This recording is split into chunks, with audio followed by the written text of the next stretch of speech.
Isaac Hernández, llevas 11 años, me parece que son 11, fomentando un público que no es muy frecuente en México. ¿Por qué esta insistencia? Creo que por varias razones. Una, la principal es porque verdaderamente creo en el beneficio que el público puede llegar a recibir teniendo acceso a este tipo de experiencias.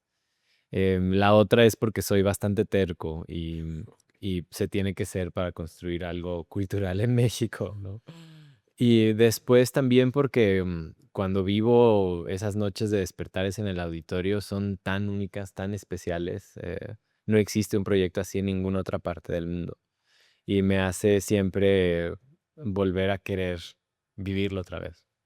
Bueno, parte del, ahora sí que la apuesta de Despertares es convocar a los mejores bailarines de muchas partes para que se presenten en México. Eso no ocurría. No, no ocurría y siempre a mí me pasaba cuando yo era niño que iba a eventos de ballet. Ujú. Muchas veces tomábamos el camión, mi mamá y yo, y nos veníamos de Guadalajara acá a ver las funciones y siempre salíamos bastante frustrados porque decíamos, pues como que nos están tomando el pelo de cierta manera, ¿no?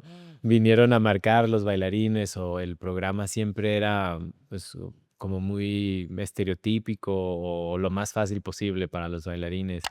Y entonces, desde el primer momento que empecé a producir, dije, bueno, mi regla número uno es que los bailarines no van a decidir qué quieren bailar, ¿no? Porque muchas veces estos eventos suceden cuando los bailarines están en sus vacaciones, entonces quieren bailar algo fácil, algo cómodo, que no tengan que preparar mucho. Entonces, así es como empecé a tratar al público de una manera diferente y a ofrecerle verdaderamente ese compromiso de que los que estuvieran ahí siempre iban a ver algo especial y no me quería limitar al ballet en específico, quería que el hilo conductor fuera la excelencia artística.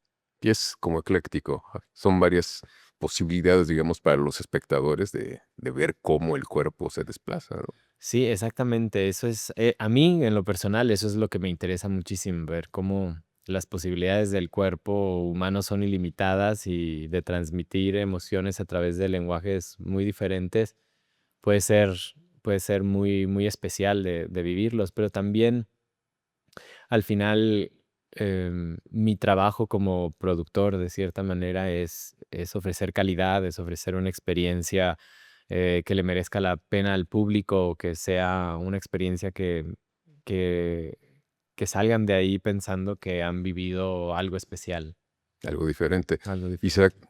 en torno a la danza, particularmente hay como muchos prejuicios. Los obvios porque los niños se meten a hacer danza, Ujú. que es de lo más común, pero hay otros. Y uno de ellos es pensar que el ballet, que la danza clásica, por ejemplo, es solamente para unos cuantos, que es elitista, que Mm. no es para cualquiera.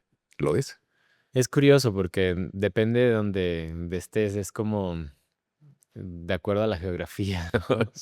Porque cuando ves la historia del ballet, ha sido de todo, ha sido desde el baile exclusivo de la corte hace Ujú. más de 200 años, ha pasado a ser como el baile de la resistencia después de la Revolución Francesa, y ha sido el entretenimiento del pueblo durante muchísimos años. Hay que recordar que cuando el ballet empieza a comercializarse de cierta Ujú, manera, ujú. no hay otras formas de entretenimiento, es el teatro, la ópera y el ballet, era como ir al cine, básicamente. Así es. Entonces, creo que, en nuestro país, le hemos dado un lugar muy extraño, muy limitado, donde se considera un hobby, donde se considera algo muy elitista, Accesorio. un accesorio, exactamente. Y es algo frustrante para mí, porque para mí ha sido todo lo contrario. Para mí fue una herramienta extraordinaria de movilidad social que me permitió construir una vida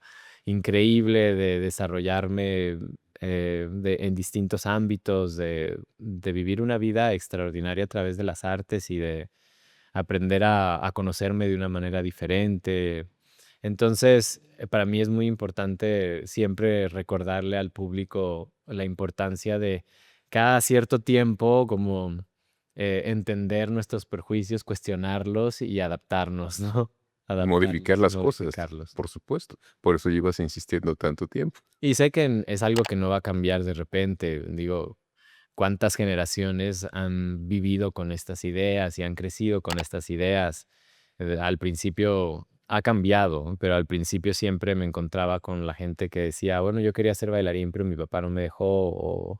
O cuando empecé en la preparatoria, me dijeron, bueno, te vas a morir de hambre siendo artista, entonces mejor escoge una carrera y Algo serio algo que te serio. pueda dar para vivir. Y entonces esas cosas, pues, las escucha la gente joven en un momento de la vida donde se pueden permitir ser ambiciosos con sus sueños y luchar por lo que les apasiona. Eso, puede ser un gran motor para la vida de un joven, y muchas veces lo pierden por estos tabús y estos comentarios que escuchan de su círculo más cercano, de su círculo más, que en teoría Que te les quiere, protege más y que te más quiere quiere. proteger, Exactamente. que no pierdas el tiempo en cosas que quién sabe qué. Exactamente. Pues tu papá no fue muy amable al principio. Él te puso, hasta donde entiendo, un panorama bastante negro de cuando vio que tenías capacidades y sobre todo la decisión y el gusto por hacer lo que hacías, te Sí. puso un panorama no sencillo. Yo creo que eso es importante, porque al final hay que tomar decisiones a lo largo de la vida, y a mí me parece que muchas veces, por la misma intención de los padres de proteger a sus hijos, y también por la incertidumbre al ser padre de no saber qué es lo correcto. Dice, ahora yo soy padre y digo, bueno, ¿cómo puedes dictarle el futuro a una persona, a través de tu experiencia propia, pero al mismo tiempo quieres que las cosas mejoren? Hay tantas decisiones que al final me parece muy importante, y lo que hizo mi papá, porque me hizo ver que la carrera en la que me estaba adentrando no iba a ser todo celebración, no iba a ser todo fácil, no iba a ser todo qué bonito está, qué buena técnica tiene, qué El escenario, increíble si no es es. todos los días estar practicando, Todo es dejando todos de hacer los cosas que otros Exactamente. niños hacían, ¿no? Es no ir al parque con la familia, no andar en patines, no Bueno, hay que romperse decir las que tu papá rodillas. también es bailarín. Mi papá es Tu bailarín, mi mamá, mamá también. digamos que creciste en un taller. Sí, pero era un taller, era como un taller social, de cierta Ah, manera, bien. porque había clases de ballet, había clases de artes marciales, estábamos, en el sistema abierto de la SEP, así hacíamos la escuela, venían a veces tutores a la casa, a veces era mi mamá y presentamos nuestros exámenes en las oficinas oficiales, pero todo era en casa. Hacíamos, conciertos de piano para los vecinos que producíamos entre todos los Ustedes siempre niños. quisieron incluir a su comunidad. Siempre lo hicimos, y de hecho, cuando empezamos Despertares y la casa productora, nos dimos cuenta que es algo que llevamos haciendo desde el principio, Siempre lo han hecho. y buscábamos cómo hacer para que las personas consideraran las artes y estos medios como algo que puede ser parte de su vida y que les puede pertenecer también. Pero tenías 24, 25 años, ¿no? Cuando empecé tenía 21. No, pero lo de despertar es. Lo de Despertares, la primera vez que produje que un espectáculo tenía 21 años. Eran 21 años. Sí, estaba en el, Palacio de Bellas Artes, se llamó Un momento para soñar, y Ujú. esa fue la primera vez que me adentré en este mundo. Después me tomó un par de años consolidar Despertares en el Auditorio Nacional, y hemos, tenido cancelaciones y cosas así, pero ahora ya llevamos, varios años consecutivos y ya son, más de 10 ediciones. Y no solamente hacer públicos o formar públicos, sino contaminar tu gusto con otros jóvenes, ¿no? Sí, es curioso porque al final creo que parte de mi industria muchas veces peca, de una cierta arrogancia extraña, ¿no? Que muchas veces pensamos que si no tenemos público en los teatros es porque el público no conoce, no sabe, no tiene la educación, hay que educarlos, hay que guiarlos. Y me parece que esa posición siempre nos ha excluido de la realidad también, y le hemos estado bailando a un público, pues, que siempre va a estar ahí, que siempre ha estado ahí, y que tiene valor ese público, y que merece este tipo de trato y de funciones y todas estas cosas, pero eso al mismo tiempo nos garantiza el fin de nuestra profesión de cierta manera, Cierto. si no tenemos la humildad de ponernos a disposición del gusto del público también. Al final yo, como como artista creando estos espectáculos, tengo que pensar que mi trabajo no es forzar al público a que le guste el ballet clásico, sino ofrecerle la mejor versión posible del ballet clásico y de estos artistas y de mí como artista y confiar en su tela de juicio y en sus gustos. Sí, finalmente produces o generas emociones y la gente también las recibe.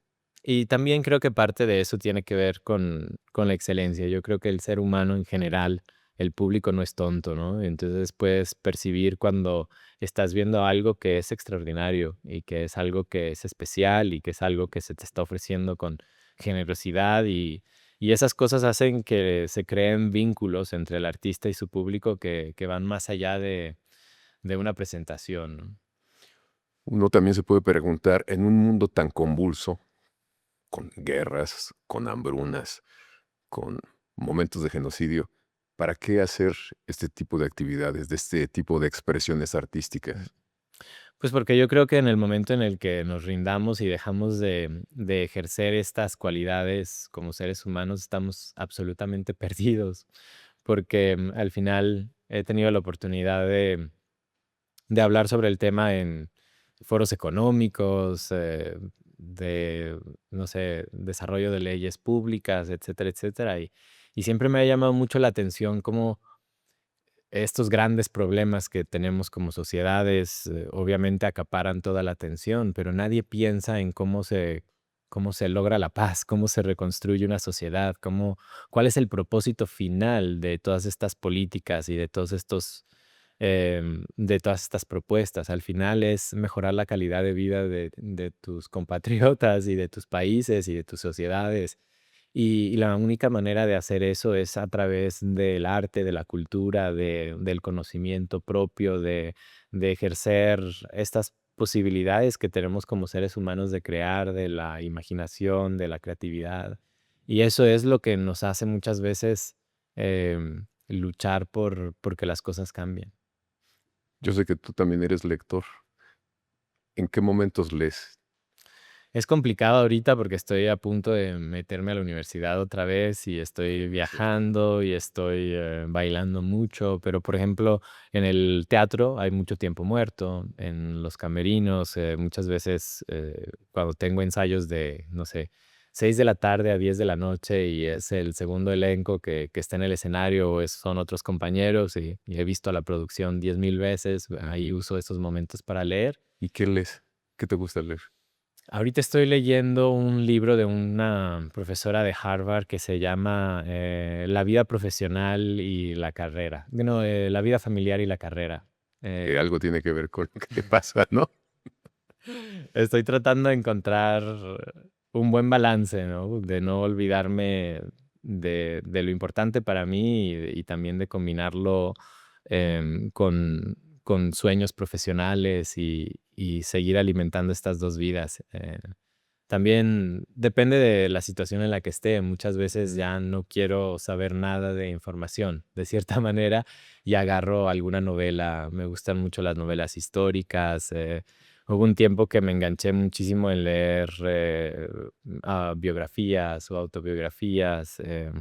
Me gustó mucho, por ejemplo, la de Churchill que se llama My Early Years, de sus primeros 27 años cuando era reportero. Ujú. Y de hecho todavía sigo esperando tener 5 días para irme a Egipto a montar a caballo ahí en donde él describía que pasaba la guerra de, ¿cómo se llama? The Boer War, la guerra que él estuvo cubriendo en su etapa como reportero. Reportero, Mm. exactamente. ¿Hay otras artes que consumas, digamos? ¿Vas a exposiciones? Todo el tiempo es algo que me gusta mucho de estar en Nueva York. Me gusta mucho la música clásica, la música en general, pero la música clásica me fascina y he estado viviendo en Ámsterdam, donde tienen el Concertgebouw ahí, que es uno de las salas de conciertos más espectaculares que hay. Ujú. Y ahí veía mucho una serie de pianistas.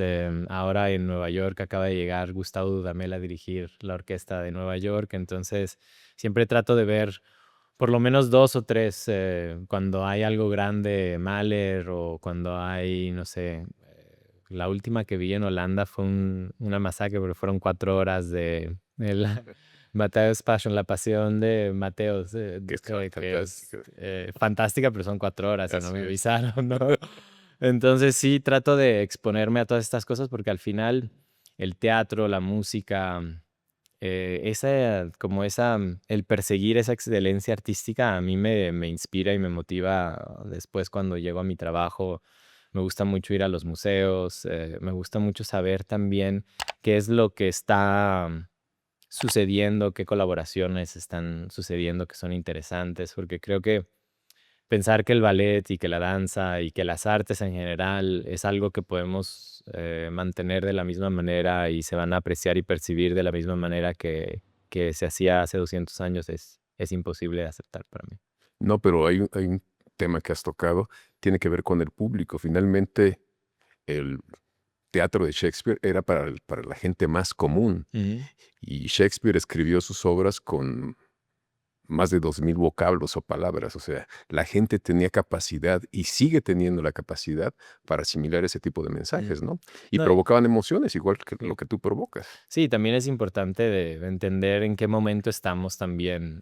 Si empiezas a ver lo que hacemos también como un lado más práctico y de cierta manera como un producto, no puedes desarrollar un buen producto si no sabes el contenido al que está expuesto el público, se puede decir de esa manera, y no puedes ser competitivo tampoco. Es como a la hora de diseñar un show como Despertares, yo tengo que entender que estoy compitiendo con espectáculos de gran escala. Rod Stewart viene ahí, Luis Miguel, todo el mundo se presenta en el Auditorio Nacional. Tengo que estar consciente de eso, ¿no? Y, y es lo mismo cuando estoy desarrollando, por ejemplo, alguna nueva idea. Tengo que entender qué es lo que puede ser atractivo, también una historia relevante para los temas que se están debatiendo hoy en día, que es de la inteligencia artificial. Pues vamos a ver qué se puede hacer con la inteligencia artificial como una herramienta para avanzar un poquito el desarrollo del ballet. Bueno, hay artistas, acabas de hablar de Dudamel también, él toca tierra con el público, siempre quiere tocar tierra con él. Es muy importante porque es como lo decía hace ratito, finalmente es cierto ese dicho, a mí a veces me daba un poquito de ansiedad cuando lo escuchaba, que cuando los artistas pues decían nos debemos al público, es 100% real, porque muchas veces como artista quieres pensar que tu arte puede existir, haya o no haya público, ¿no? Ok. O le guste o no a la gente, es por tu excelencia y eso no es verdad. Tienes que tocar siempre tierra. Siempre tiene, si no, no tiene sentido tampoco, no es algo que es que no estás haciendo solamente por ti, estás tratando de contribuir también a una narrativa social, a una vida, estás tratando de, al final, de tener un impacto que vaya más allá de tu propio ego y de tus propias necesidades artísticas. Es un impacto vital, ¿no? Quieres llegarle a los niños, formar la capacidad en los niños para ver otras cosas, o Es que ponérselas en la mesa. eso es lo importante para mí, porque al final creo que cuando limitas a una persona y de cierta manera se van formando con ideas muy, muy limitadas sobre las posibilidades de sus vidas, entonces no nos podemos llegar a quejar de que sigamos Mm. repitiendo patrones o que estamos como atorados en un círculo vicioso social que no nos gusta a nadie, pero nadie sabe cómo cambiarlos. Entonces, yo creo que ahí es importante la oferta de oportunidades de calidad, de contenido de calidad, al final de cuentas, de elevar el espíritu humano. Eso es algo que la gente como que le da miedo hablar, como que no es práctico, como que es algo que no es real Y que y no es es redituable. y que no es O sea, no redituable. ves el beneficio inmediatamente según esa perspectiva. Exactamente, pero es bien importante, bueno, en mi experiencia propia, yo digo, a mí mis papás me hicieron creer verdaderamente desde que era un niño con cero posibilidades económicas o cero posibilidades ni siquiera sin haber ido a una escuela formal, que podía hacer cualquier cosa. Literal, si hubiera querido ser, no sé, karateca, militar, político, abogado, doctor, lo que sea. Nunca tuve la sensación de que mi condición me limitaba mis posibilidades y eso hacía que a donde yo llegaba y yo tenía la certeza de que dependía de mí salir adelante o no y tenía todas las capacidades para hacerlas. Entonces, yo pienso que hoy en día en un país como México que tiene tanta variedad de realidades, eso puede ser un buen común denominador, que empecemos a alentar a los jóvenes a entender y a creer que verdaderamente tienen posibilidades de tomar control sobre sus vidas y sus futuros. Pero si no ven ninguna alternativa, si no ves nada de calidad a tu alrededor, si no ves nada que te inspire, que te motive, que te haga pensar que tu vida puede ser diferente, si haces lo que te gusta, por ejemplo, tan Tan básico fácil como como es, eso. claro. Entonces no tenemos un futuro que vaya a mejorar en ningún momento cercano. ¿No crees que nos vemos como país demasiado el ombligo, como que nos vemos solo a nosotros mismos? ¿No queremos abrir las ventanas? Sucede todo el tiempo y a lo largo de los años he vivido en Holanda, en Inglaterra 7 años, en Estados Unidos 9 años.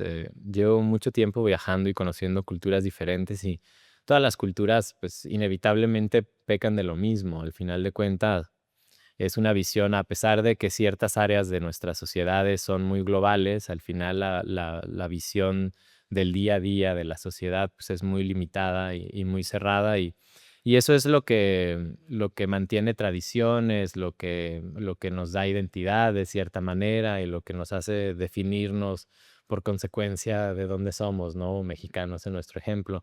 Pero también dentro de esa asimilación también asumimos muchas cosas que son grandes limitantes y nos convertimos también empezamos a justificar las faltas y las necesidades propias y empezamos a deslindar nuestra responsabilidad de cambio. Y en realidad es una responsabilidad que debemos de tener todos los países y todas las sociedades, porque al final es la construcción en conjunta de un futuro en el que podamos verdaderamente desarrollar el potencial del ser humano al máximo.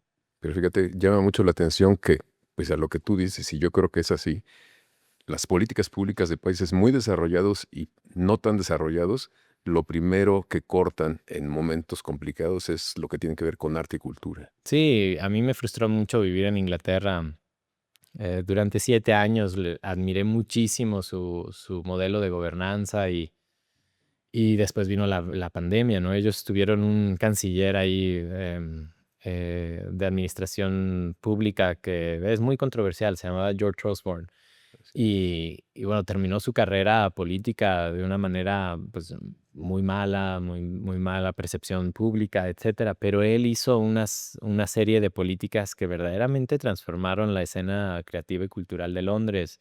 Em, Hizo beneficios fiscales, financió muchos de estos programas en las escuelas, a pesar de estar pasando por una crisis, le apostó a créditos fiscales para nuevas producciones, para que la derrama económica llegara a otros sectores Que del finalmente país. genera economía.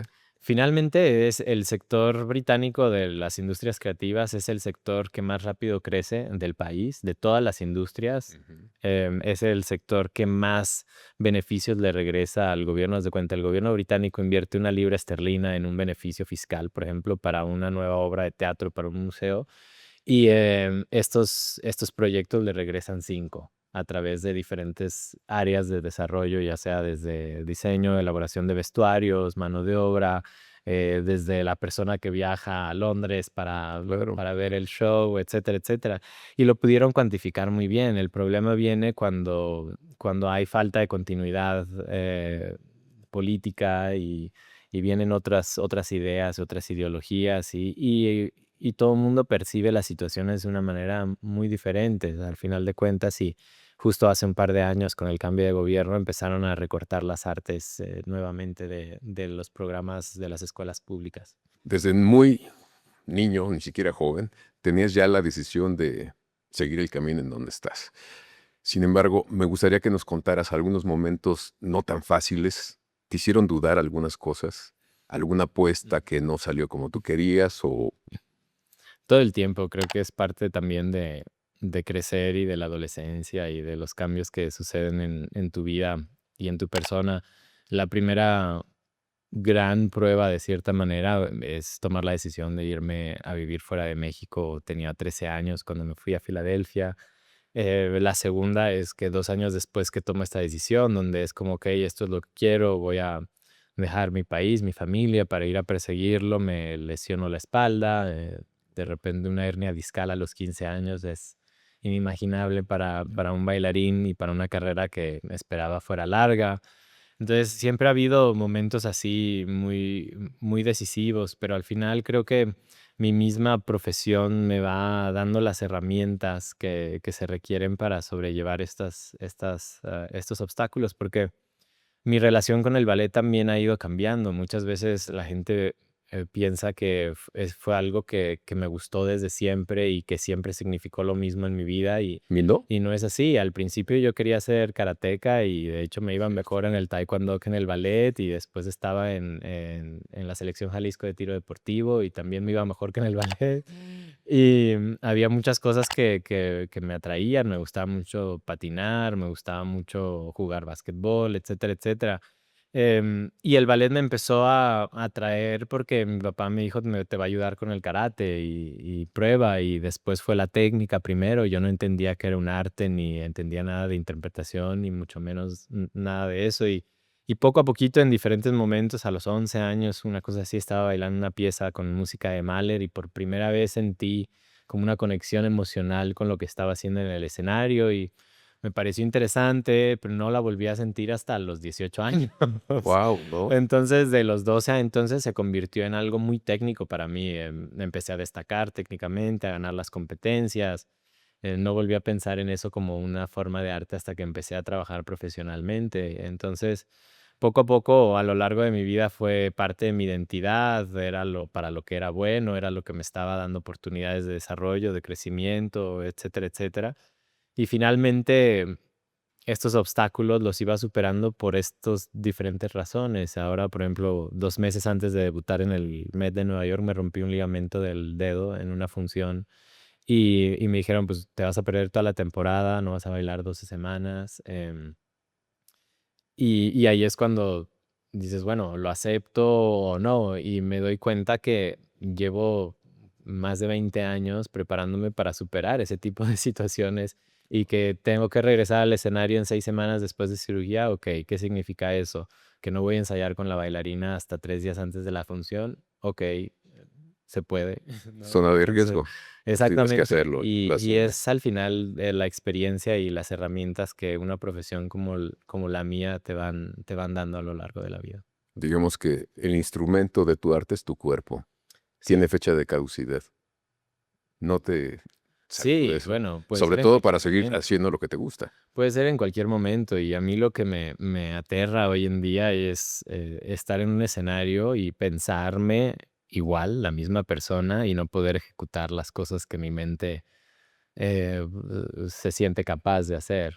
Y cada vez que entra al escenario siempre hay un momento de esa duda. ¿Voy a volver a saltar con esa libertad? ¿Me voy a cansar más? ¿Dudas antes de empezar? Es curioso, ahora para mis Porque te ves funciones muy seguro, ¿eh? no, para mis funciones del Metropolitan era una tranquilidad hasta incómoda la que llegué a sentir, era muy extraño, porque venía, pues, sin ensayar, sin mucha preparación antes. Sí había ensayado mis solos, pero no es lo mismo después de hacer un ballet de 3 horas donde cargas a la bailarina 2 horas del ballet, ¿no? Em, pero no, mi duda es, ¿en qué momento mi cuerpo va a estar al límite? Porque al final yo le exijo muchísimo a mi cuerpo, a mi mente, a mi persona, eh, a mis emociones. Estoy constantemente llevándolas al límite. De hecho, yo opero al límite en todos los ámbitos, ¿no? Y eso lo que me preocupa a mí, lo que me da un poco de ansiedad es pensar que así es ese modelo es el que me hace feliz, es el que me hace operar con mucha efectividad y llevo preparándome para eso toda mi vida, pero entiendo que las cosas cambian. ¿Cambió tu vida con tu hijo? ¿Te movió, te sacudió, Sí, te sí, sacó porque del eje que tenías ya más o menos conocido? es curioso, muchas veces pienso si no hubiera llegado la pandemia, probablemente nunca hubiera sido, no nunca, pero no en ese momento, no hubiera sido padre y es algo que ha sido bien especial poder vivir y también me gusta ser padre joven, me gusta poder em, estar en el ballet y tener 2 horas de descanso, irme al parque y darle 2 Y ahí horas está de mi Mateo. energía absoluta a Okey. Mateo, o entre funciones, o cosas así. creo que si lo hubiera hecho más tarde, igual mi cuerpo no hubiera aguantado de la misma manera.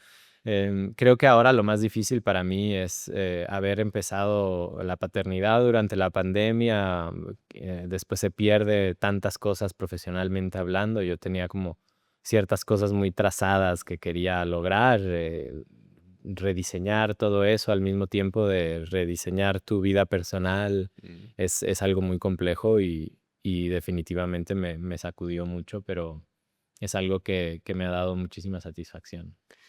¿Qué frutos, qué resultados has visto, por ejemplo, en esta apuesta de formar públicos en México y de impulsar a jóvenes Mm. apoyándolos? Pues creo que hemos cambiado una parte de la narrativa que existía en nuestra sociedad mexicana alrededor del ballet. Ahora, curiosamente, muchos papás vienen a hablar conmigo sobre de los gustos de sus hijos en el ballet o de sus hijas. Se emocionan, me piden fotos. Creo que por lo menos de esta generación hemos cambiado la percepción de lo que es un bailarín profesional y las posibilidades que puede desarrollar. Hemos reposicionado de cierta manera el ballet clásico en la sociedad de una manera diferente y cuando vamos a lo más práctico, hemos cambiado la vida de muchas personas a través de oportunidades que hemos creado. Hemos traído a la Escuela del Royal Ballet a hacer audiciones gratuitas del San Francisco Ballet, del English National. Han becado a más de 30 niños que se han ido a estudiar y a empezar sus carreras, que eran oportunidades que no existían. Hemos traído hasta talleres de diseño y elaboración de vestuarios que después han incitado a las personas a abrir sus talleres, Claro. a verdaderamente crear oportunidades que tengan la posibilidad de cambiar la vida de sus personas y hacer crecer estos sectores creativos. Y su economía. Al final, para Estás mí, eso generando es, eso ese es también. todo lo más interesante de esto, es también ver el efecto como a largo plazo en esto, porque es difícil de intentar, y lo he intentado también, tanto como he intentado posicionar a Despertar, es que se pueda cuantificar, se puedan entender los sectores creativos con todo su potencial de desarrollo económico, desarrollo social. Y creo que la mejor manera de hacerlo es poniendo ejemplos. Entonces, de cierta manera, estos talleres que hemos hecho, estas oportunidades han sido ejemplos que he querido dejar ahí del poder efectivo que este tipo de oportunidades de calidad tiene y cómo tiene tanto valor crear oportunidades de calidad, porque a mí me decían, bueno, vas a ofrecer esto gratis, nadie va a venir, nadie lo va a apreciar, así son en México, etcétera, etcétera, ¿no? Y yo decía, no, lo que no van a apreciar es una oportunidad mal hecha, una oportunidad que le vas a dar a alguien y que después va a decir, pero ¿cómo voy a pagar el boleto de avión o cómo voy a hacerle para llegar y aprovechar esta oportunidad? Entonces, nosotros nos hemos encargado, sin deslindar la responsabilidad de la persona tampoco, pero sí nos hemos encargado que las oportunidades lleguen, sean de calidad, sean efectivas y sean reales. ¿Qué se podría hacer como sociedad para impulsar este tipo de expresiones? Bueno, yo creo que en parte lo que hace el público por Despertar es de llenar el auditorio año con año, es algo fundamental para un proyecto como Despertares. Creo que también a lo largo de estos años hemos encontrado un apoyo muy diverso de tanto de la iniciativa privada como de personas que han creído en este tipo de proyectos, pero al final de cuentas creo que lo más importante para los proyectos culturales es que el público, la gente, la sociedad esté dispuestos a defenderlos y esté dispuestos a exigirlos como parte de la calidad de su vida. ¿Crees que ha faltado apoyo institucional? Todo el tiempo, creo que eso es algo que se vive en todo el mundo, ¿no? Como bien lo decías, que lo primero que se corta siempre son los apoyos al arte, a la cultura, a la educación, es algo que es universal y de cierta parte, de cierta manera, es algo que también me ha frustrado mucho durante mucho tiempo, porque seguimos haciendo políticas públicas en todo el mundo sin tener claridad sobre los sectores, sin entender exactamente cuáles son las necesidades, cuáles son las herramientas que pudieran hacer que estos sectores fueran competitivos, efectivos. Seguimos pensando que el arte y la cultura tiene que depender 100% de instituciones gubernamentales o este tipo de cosas. Y creo que es momento de imaginar que la política pública puede ser un facilitador y que puede compartir la responsabilidad de que llegue a todos y que sea una realidad de otra manera y con otras herramientas. Cuéntanos algo del futuro que ves. No, ahorita ando súper negativo. Llevo todo el día, llevo toda la semana viendo noticias porque he estado en todos los Ya no quiero noticieros y escuchar. me dejó súper deprimido. La verdad es un momento tan crítico que estamos viviendo. Me gusta pensar que es solo un periodo de tiempo y que los periodos de tiempo como los que vivimos siempre son de gran progreso eventualmente porque nos obligan a imaginarnos de una manera diferente, a también incitarnos a construir, a crear y a sacar lo mejor de nosotros. Entonces, te puedo decir que en el ballet, en las artes, mi percepción del futuro es muy buena, porque con todo el desarrollo de inteligencia artificial, con toda la automatización, con todas esas cosas, creo que como seres humanos vamos a estar siempre en búsqueda de una conexión, de algo que nos recuerde que somos seres humanos, que sentimos, que vivimos y percibimos la vida de una manera diferente y por eso creo que el teatro, todas las artes escénicas van a tener un momento muy especial en mi punto de vista. Comparto tu punto de vista. Isaac, ¿cuándo empieza a despertar? Ya nos dijiste que está en el auditorio, ¿no? En el auditorio el 30 de agosto es una noche muy especial, como lo decía, mi compromiso con el público siempre es lo más importante. Yo le prometí hace más de 10 años al público que iba a traer lo mejor del mundo a un escenario y este año no es la excepción. Es una noche mágica y me da la oportunidad también de traer al escenario del auditorio con lo que debuté en el Metropolitan Opera House hace 3 semanas. Entonces quería hacer esa conexión, quería poder también compartir eso con el público aquí en México y espero nos puedan acompañar. Está tu hermano también. Está mi hermano también, que de hecho va a bailar con una bailarina mexicana que me emociona mucho poder incluir en el programa, se llama Ivana Bueno. Es primer solista del Ballet Nacional de Inglaterra, ha tenido una carrera increíble y de cierta manera es una de las cosas que más me emociona poder ver en el auditorio, presentarla al público mexicano junto con mi hermano y también bailar con Esteban siempre es muy especial y vamos a poder cerrar el espectáculo juntos. ¿Son 21 bailarines? Somos 30 en total, 30 en porque total. tengo músicos también, Claro. tengo a Francesco Tristano, que es un pianista clásico DJ que ha compuesto una pieza específica exclusiva para despertares. Traigo a Little Buck, que es un bailarín de jockey, una danza urbana que ha llevado a todo el mundo.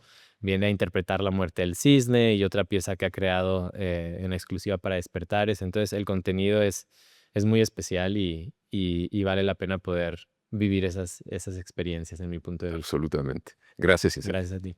Gracias por acompañarnos. Síganos en las redes sociales de La Jornada Online, y los esperamos la próxima semana.